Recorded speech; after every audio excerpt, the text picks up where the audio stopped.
ভারতের মুকুটে এবার যুক্ত হলো নতুন পালক। কালকে অয়েল ইন্ডিয়ার পক্ষ থেকে ঘোষণা করা হলো যে আন্দামান বেসিনে ভারত নতুন করে ন্যাচারাল গ্যাস ডিসকভার করেছে। অর্থাৎ ভারতের এনার্জি সিকিউরিটির চরম পর্যায়ে পৌঁছে যেতে শুরু করছে ভারত, এবং যা নিঃসন্দেহে আন্তর্জাতিক স্তরের কাছে এক চমকে যাওয়া বিষয়। কালকে ভারতের পেট্রোলিয়াম মিনিস্টার এ বিষয়ে একটি ভিডিও পোস্ট করেন এবং আন্দামান বেসিনে ভারত যে কর্মযজ্ঞ চালিয়েছে তার সাফল্যের কথা সেই ভিডিওতে তিনি প্রকাশ করেছেন। আজকের এই ভিডিওতে আমি এমন কিছু তথ্য আপনাদের সামনে নিয়ে আসব যা সমস্ত ভারতীয়দের জানা উচিত, এবং আপনারা বুঝবেন কিভাবে আমাদের দেশ, আমাদের প্রিয় ভারতবর্ষ আন্তর্জাতিক স্তরে বিশ্ব মানচিত্রে এক প্রভাবশালী জায়গায় পৌঁছচ্ছে। ভিডিওটি আগে দেখুন, তারপর আপনি বুঝবেন যে কিভাবে কোন দিশায় আমাদের দেশ এগোচ্ছে।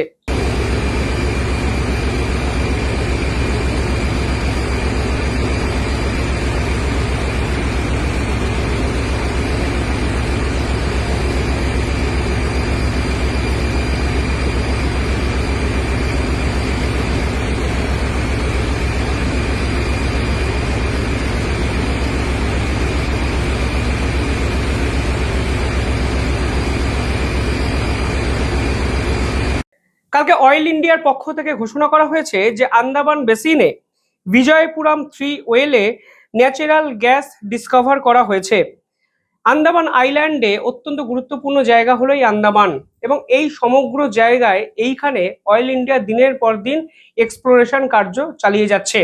সেখানেই ওয়েল 3 এই পার্টিকুলার জায়গায় শ্রী বিজয়পুরম একটি যে ঘাঁটি আছে সেখান থেকে কালকে অয়েল ডিসকভার করা হয়। এই পার্টিকুলার ঘাঁটিটি ল্যান্ড থেকে 15 কিলোমিটার দূরে অবস্থিত, তাই একে বলা হচ্ছে অফশোর ব্লক। এবং এখানেই দিনের পর দিন এক্সপ্লোরেশন চালানো হয়েছিল অয়েল ইন্ডিয়ার পক্ষ থেকে, এবং এখানেই কালকে গ্যাসের ডিসকভারি করা কিন্তু সম্ভব হয়েছে। এই পার্টিকুলার জায়গাটি সম্পর্কে যদি আপনারা কিছু তথ্য জানেন তাহলে দেখবেন এই কাজটি কিন্তু কার্যত কঠিন ছিল, কারণ এটি ল্যান্ড থেকে 15 কিলোমিটার দূরে অবস্থিত। ফলে এই জন্য একে বলা হচ্ছে অফশোর ব্লক। যদি এটি ভূমিষ্ঠ থেকে একটু কাছে হতো তাহলে কাজটা কিন্তু অনেকটা সহজ হতো। আপনি জলের মধ্যে মানে দ্বীপ থেকে অনেকটা দূরে গিয়ে যদি এক্সপ্লোরেশন করেন তাহলে স্বাভাবিকভাবেই আপনার মেকানিজম এবং ইনফ্রাস্ট্রাকচার অন্য লেভেলের প্রয়োজন। সেক্ষেত্রে ভারতের কাছে এই কাজটি তুলনামূলকভাবে কঠিন ছিল, কিন্তু ভারত কিন্তু এই অসাধ্য সাধনটি করে ফেলেছে।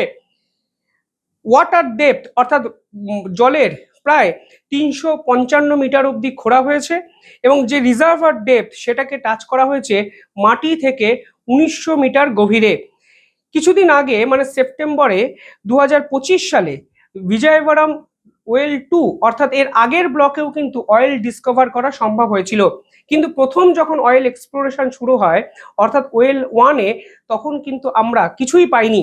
অনেকে হতাশাগ্রস্ত হয়েছিলেন, কারণ দেখুন এই এক্সপ্লোরেশনে কয়েক হাজার কোটি টাকা কিন্তু প্রয়োজন, এবং এটি 1 কিংবা 2 দিনের গল্প নয়, 1 কিংবা 2 দিনের পাশাপাশি 2 মাসেরও এই পুরো বিষয়টি কিন্তু সম্পূর্ণ হয় না। ফলে দিনের পর দিন এক্সপ্লোরেশন করার পর বহু টাকা ব্যয়ে বহু মানব পরিশ্রম ইনভেস্ট করে যখন আপনি দেখেন আপনি কিছু পাচ্ছেন না, তখন সাময়িকভাবে কিন্তু হতাশাগ্রস্ত হতে হয়, কিন্তু এছাড়া আপনার কাছে কোনো উপায় নেই। বিজয়বাড়াম 2-তে আমরা কিন্তু সেপ্টেম্বরে 2025-এ এইখান থেকে অয়েল এবং গ্যাস ডিসকভার করি, এবং আজকে প্রায় 1.5 বছর পরে বিজয়বাড়াম 3 সেখানেও কিন্তু গ্যাস ডিসকভার করা সম্ভব হয়েছে। বিজয়বাড়াম 2 ওয়েলের যখন ডিসকভারি হয় তখন সেটি ল্যান্ড এরিয়া থেকে 17 কিলোমিটার দূরে সেটা কিন্তু অবস্থিত ছিল, এবং ওয়াটার ডেপথ অর্থাৎ মাটির তলায় প্রায় 295 মিটার খোঁড়া হয়েছিল, এবং ড্রিলিং খোঁড়া হয়েছিল প্রায় 2650 মিটার। এবং সেখানে যে গ্যাস পাওয়া যায় সেখানে আমাদের জিওলজিস্ট যারা আছেন তারা সেখান থেকে সেই কম্পাউন্ড থেকে প্রায় 87% মিথেন কিন্তু পায়। ফলে কনফার্মড হয়ে যায় সেটি কমার্শিয়ালি ইউজের জন্য যথেষ্ট, এবং কার্বন কিন্তু কনফার্ম হয়ে গেছিল সেদিনই। ফলে এটা কিন্তু খুব ইম্পর্টেন্ট একটা বিষয়, সব গ্যাস কিন্তু আপনি কমার্শিয়ালি ব্যবহার করতে পারবেন না। ফলে এইখানে কত পার্সেন্ট মিথেন আছে, আদার্স কি কি কম্পোনেন্ট আছে সেটা কিন্তু ইম্পর্টেন্ট হয়ে যাচ্ছে। ফলে ওয়েল 2 এর পাশাপাশি অয়েল 3 দুটো জায়গাতেই ভারত কিন্তু সফলভাবে গ্যাস উৎপাদন করতে সমর্থন হলো। এই আন্দামান বেসিন এটা অত্যন্ত গুরুত্বপূর্ণ একটি জায়গা। বর্তমানে একে বলা হচ্ছে major hydrocarbon bearing geological belt, অর্থাৎ পৃথিবীর বহু গ্যাসের ভান্ডার এই আন্দামান বেসিনে কিন্তু আছে। বর্তমানে মায়ানমার, ইন্দোনেশিয়া, থাইল্যান্ড এই জায়গাটিকে বিভিন্ন ক্ষেত্রে ব্যবহার করার চেষ্টা করে। অতীতে ভারত যে সকল জায়গা থেকে গ্যাস পেয়েছিল তার মাত্রা কিন্তু অত্যন্ত কম ছিল, যেমন মুম্বাই, কৃষ্ণা গোদাবরী বেসিন, আসাম, রাজস্থান। কিন্তু আন্দামান বেসিনেও এই ধরনের গ্যাস পাওয়া যেতে পারে এ কিন্তু ভারত ছাড়া এর আগে কখনো কেউ ভাবেনি। ফলে এটাকে নিউ এরাও কিন্তু বলা যেতে পারে। এই পুরো প্রক্রিয়া কিভাবে ভারতকে সাহায্য করতে পারে? দেখুন, এনার্জি সিকিউরিটি অত্যন্ত গুরুত্বপূর্ণ একটি বিষয়। এই মুহূর্তে ভারত প্রায় 85% ক্রুড অয়েল ইম্পোর্ট করে, 50%-এর উপরে গ্যাস বহির দেশ থেকে ইম্পোর্ট করে, এবং পেট্রোলিয়াম জাতীয় প্রোডাক্ট বাইরে থেকেও কিন্তু আমদানি করা হয়। ফলে এই মুহূর্তে ভারত যদি নিজের একটা রিজার্ভার তৈরি করতে পারে বা তার খোঁজ পায়, তাহলে কিন্তু এনার্জির উপর আস্তে আস্তে বহির্বিশ্বের উপর ডিপেন্ডেন্সি কমবে। এক্ষেত্রে ভারতের একটি পলিসির কথা বলতেই হয়। এর আগে কিন্তু পলিসিটি অন্যরকম ছিল। সেই পলিসির নাম OALP। এই OALP এর পুরো কথা হলো ওপেন অ্যাক্রিয়েজ লাইসেন্সিং পলিসি। অর্থাৎ এখানে ভারত বিভিন্ন কোম্পানিকে বলে দেয় যে আপনারা ভারতের যে কোনো জায়গায় এই এক্সপ্লোরেশন কার্য চালাতে পারেন যেখানে আপনাদের মনে হচ্ছে গ্যাস বা অয়েল রিজার্ভ আছে। এর আগে ভারত নির্দিষ্ট জায়গা ডিসাইড করে দিত, সেখানেই কোম্পানিগুলোকে এসে তাদের মেকানিজমকে ইনস্টল করে সেইখানেই তারা উত্তোলনের কাজটি করতো। ফলে কিছু ক্ষেত্রে এই সম্ভাবনা মানে তেল বা গ্যাস পাওয়ার সম্ভাবনা কিন্তু কমে যেত। এখানে কোম্পানিগুলোই নিজেরা যেখানে মনে করে এক্সপ্লোরেশন করা যায় সেইখানে কিন্তু এই এক্সপ্লোরেশন কর্মকাণ্ড চলে, এবং অয়েল ইন্ডিয়া কিন্তু এক্ষেত্রে আন্দামানকেই সেক্ষেত্রে বেছে নিয়েছিল। ফলে ভারতের এই পলিসি শিপমেন্টটাও এনার্জি সিকিউরিটির জন্য অত্যন্ত গুরুত্বপূর্ণ হয়ে যাচ্ছে। এই পার্টিকুলার জায়গাটা জিও পলিটিক্যাল সার্ফেসে অত্যন্ত উল্লেখযোগ্য এবং গুরুত্বপূর্ণ।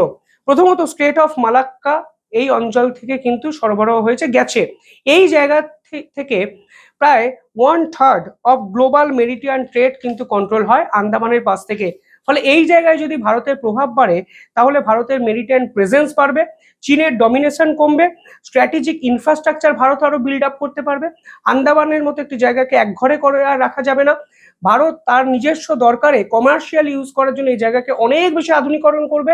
ফলে এই জায়গার প্রভাব ভারতের বাড়বে। তৃতীয়ত এনার্জি সিকিউরিটি, তা অত্যন্ত গুরুত্বপূর্ণ একটি পয়েন্ট, কারণ ভারত শুধু নয় গোটা বিশ্ব এই মুহূর্তে এনার্জি নিয়ে রীতিমতো চিন্তিত, এবং স্ট্রেট অফ হরমুজে এই উদ্ভট কর্মকাণ্ডের পর এনার্জি সিকিউরিটির জন্য সব দেশ নিজেদের মধ্যে মতো স্ট্র্যাটেজি বিল্ড আপ করছে।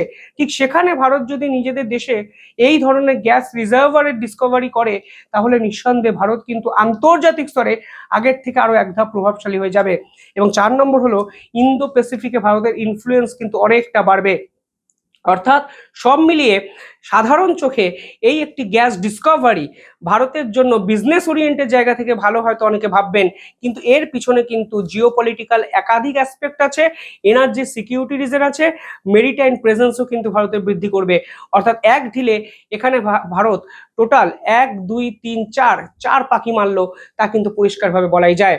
যাই হোক, কমেন্টে আপনারা জানবেন কিভাবে দেখছেন পুরো বিষয়টি। আর ইন্ডিপেন্ডেন্ট জার্নালিজমকে যদি সাপোর্ট করতে হয় তাহলে আমাদের ইউপিআই এবং স্ক্যানারে আপনারা দিলাম, আপনারা নির্দিষ্ট অর্থ সাহায্য করতে পারেন। দেখতে থাকুন দ্য ইন্ডিপেন্ডেন্ট বেঙ্গল। ধন্যবাদ।